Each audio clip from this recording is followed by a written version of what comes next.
চীন সফর শেষে দেশে ফিরলেন তারেক রহমান। কি পেল বাংলাদেশ?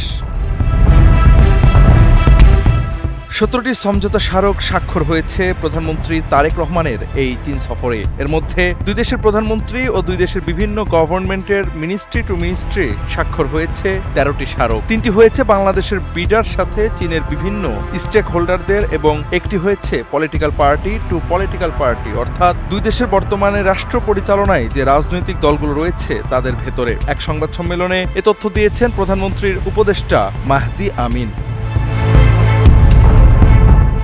মাহদি আমিন জানান, তিস্তা পরিকল্পনা ও পানি ব্যবস্থাপনা প্রজেক্টের ডিজাইন, প্ল্যানিং ও এক্সিকিউশনে কারিগরি সহযোগিতা নিয়ে সমঝোতা স্মারক স্বাক্ষর হয়েছে। পাশাপাশি প্রস্তাবনা এসেছে কিভাবে বাংলাদেশ এবং চীন হয়ে একটি ইকোনমিক করিডোর তৈরি করা যায় তা নিয়ে। যে ইকোনমিক করিডোরের মূল উদ্দেশ্য হবে বাংলাদেশের অর্থনীতির ব্যাপ্তি আরও বাড়ানো। জীবন অবাক না করলে কে করবে? 28% মিল্ক ফ্যাটের অবাক করার সাথে ফ্রেশ মিল্ক পাউডার। জীবন অবাক করুক প্রতিদিন। মাল্টিমোডাল ট্রান্সপোর্টেশন তথা সড়ক, সেতু, রেলওয়ে খাতের যৌথ উন্নয়ন ও সম্প্রসারণ, বাণিজ্য ঘাটতি হ্রাস ও স্থানীয় উৎপাদন বাড়াতে চীন থেকে কাঁচামাল আমদানি করে বাংলাদেশে তা উৎপাদনের মাধ্যমে বাণিজ্যের ভারসাম্য আনা। 2+2 ডায়ালগ মেকানিজম তথা দুই দেশের পররাষ্ট্র ও প্রতিরক্ষা মন্ত্রণালয়ের মধ্যে নিয়মিত কৌশলগত আলোচনার ফ্রেমওয়ার্ক নিয়ে সহযোগিতা দলিল স্বাক্ষর হয়েছে। এছাড়া চট্টগ্রাম বন্দর আধুনিকীকরণ, মোংলা বন্দর আপগ্রেডেশন ও বাংলাদেশের বিদ্যুৎ সংকট সমাধানে চীনের সরাসরি সহযোগিতা ও প্রযুক্তিগত সহায়তা নিয়েও স্বাক্ষর হয়েছে সমঝোতা স্মারক।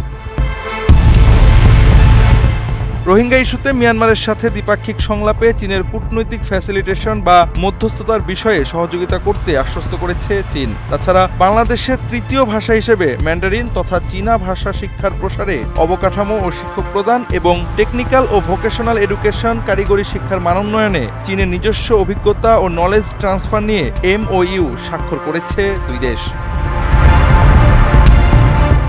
বাংলাদেশে আধুনিক চিকিৎসা ব্যবস্থা ও হাসপাতাল প্রতিষ্ঠায় চীনের প্রাতিষ্ঠানিক সহযোগিতা নিশ্চিত ও চিকিৎসা সহ বিভিন্ন প্রয়োজনে বাংলাদেশিদের জন্য চীনের ভিসা প্রক্রিয়া সহজ করা নিয়েও হয়েছে দ্বিপক্ষীয় সমঝোতা। এছাড়া বিনিয়োগ উন্নয়ন কর্তৃপক্ষ বিডার সাথে 3টি সমঝোতা চুক্তি ও political party to political party, অর্থাৎ দুটি দেশের বর্তমানে রাষ্ট্র পরিচালনায় যে রাজনৈতিক দলগুলো রয়েছে তাদের ভেতরে একটি চুক্তি এবারের চীন সফরের অন্যতম অর্জন। সব মিলিয়ে বিশ্লেষকরা বলছেন, চীন সফরে হওয়া যাবতীয় সমঝোতা স্মারক দেশের জন্য গুরুত্বপূর্ণ ভূমিকা রাখবে। তবে এটা নির্ভর করবে ঠিক কতটুকু বাস্তবায়ন হবে বা করা সম্ভব হবে তার উপর। অতীতে অনেক বিষয়ে আলোচনা ও সমঝোতা স্মারক স্বাক্ষর হলেও নানাবিধ কারণে সবগুলো উদ্যোগ আলোর মুখ দেখেনি। ফলে এবারের যাবতীয় উদ্যোগ বাস্তবায়ন করাই হবে তারেক রহমানের সরকারের প্রথম এবং প্রধান চ্যালেঞ্জ। Javad Ahmad, NPB।